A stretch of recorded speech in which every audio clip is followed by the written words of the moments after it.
Back as I can remember, I always wanted to be a gangster.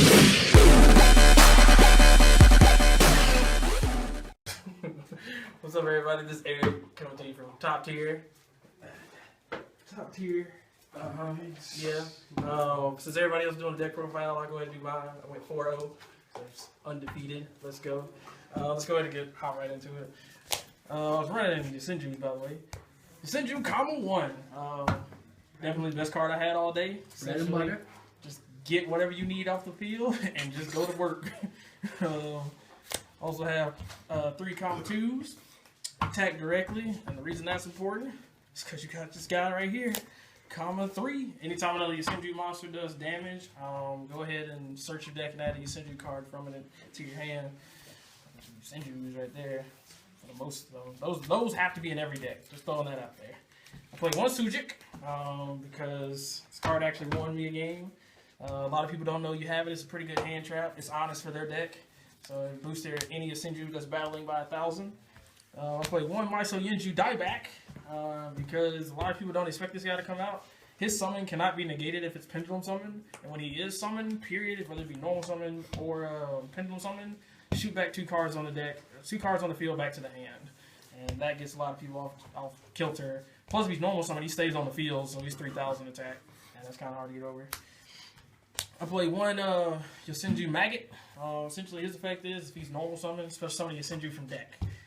Typically, I'll just normal summon comma 1, use comma 1's effect, do normal summon another one, tribute comma 1, summon him, and then get the same comma 1 back.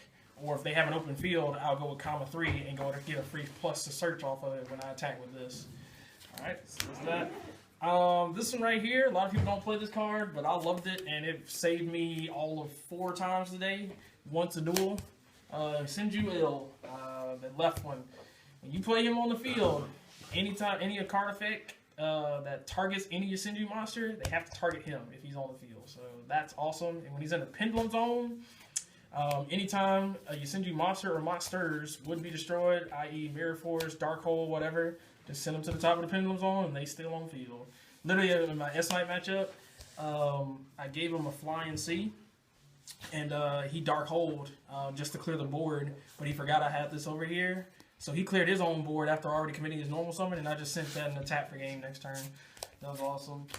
I play 1 R because R is kind of useless. The only reason I use R is to pendulum summon Daibak, the big tiger. That's about it. And his other effect is if he's on field, your opponent attacks, they got to attack him. And both the rocks, or both the R and L, when they're summoned, no matter what, they go to defense. So they're 2100 defense, always good. Alright, and then I play 2 Maxis because once people find out you're playing Yosenjus, they want you to go first. So I'm like, okay, I'm not really going to lose anything, so I just main deck the Maxis because every deck special summons nowadays. That's it for monsters. Now on the spells, you got 3 Tinks. You gotta love Tink. They're all Beast Warriors, search them, give them the boost. A lot of people forget that boost, and they let them get over a bunch of things. I run 1 Terraforming. There are 2 field spells in here that you'll see, being Divine Wind and Necro Valley, and I use this just to get it, just in case I don't draw it. 1 MST, mainly because, I mean, when I'm swinging, hopefully nothing bad happens, but, I mean, I think 1's fine. There's 1 of the field spells, Divine Wind and Mist Valley. Anytime a wind monster bounces back to your hand, especially summon a wind monster from the deck, every Yosenju bounces back to the hand at the end phase. So this pracs on top of that. Necro Valley, for those horrible matchups that you hate. Necries, who else? Satellar Knights, it doesn't hurt Gravekeepers at all. But anything, most decks... What? Crushes Inferno. Inferno is basically anything that that has to work out of the graveyard. This shuts down. My deck doesn't really do that, but I don't mind having stuff in the graveyard because once it gets there, I'm not using it anymore. So that's it for that. Run double pot. Basically, all you're doing is normal summoning. Why not go ahead and get a bunch of pluses, a bunch of monsters in your hand, so you can go ahead and stack advantage. And I run 2 Training Grounds. I run 2 because I actually want to see it. And anytime a Yosenju is summoned to your side or your opponent's side of the field, this gets counters on it. Send 1 counter off of it, and you can boost all Yosenju monsters you control by 300, send 3 counters, and you can search your deck or graveyard and add any Yosenju card from it to your hand. So if you run out of, if your opponent, you use all 3 of your secret moves, send 3, get it right back.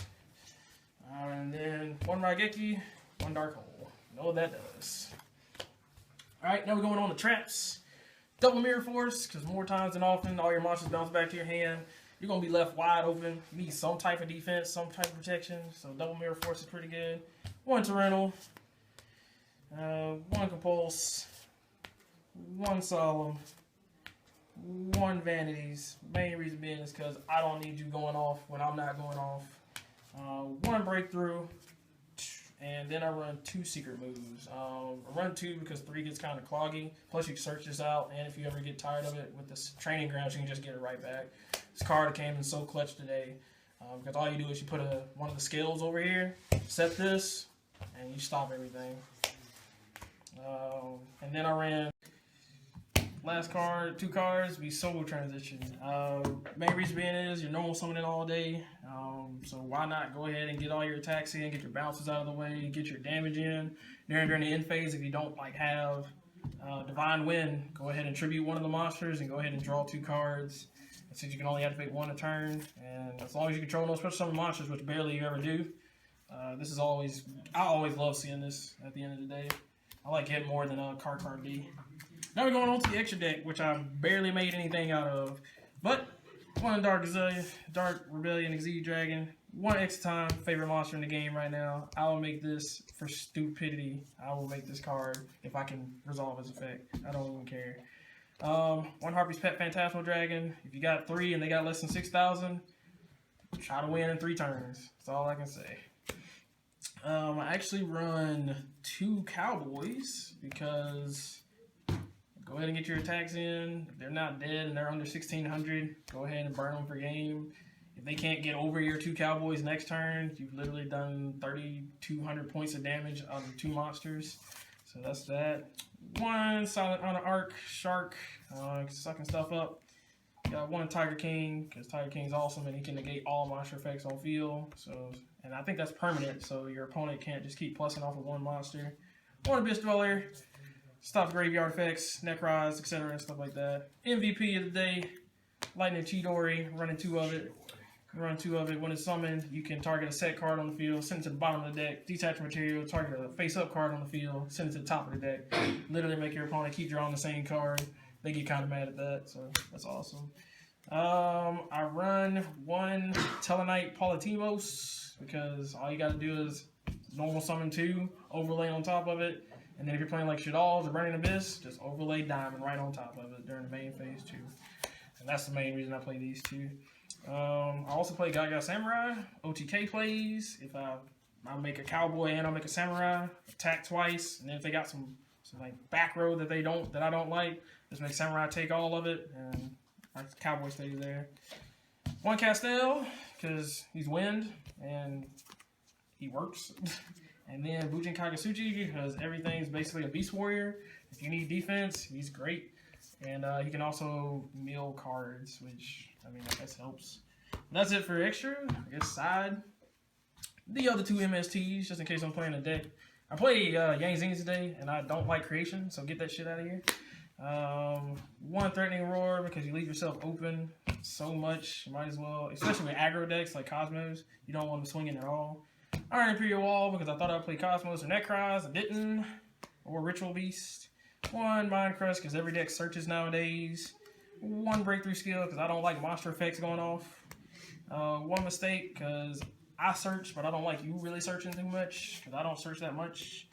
And the band played on, because Satellanites are a deck, and I don't like them, and I can't have that. I can't be getting Trevered every turn. 1 Shadow Imprisoned Mirror for Shadalls, as well as Burning Abyss. And then 1 Light Imprisoned Mirror for Satellanites and Cosmos. Alright, and 1 Effect Veiler, Hand Trap of the day.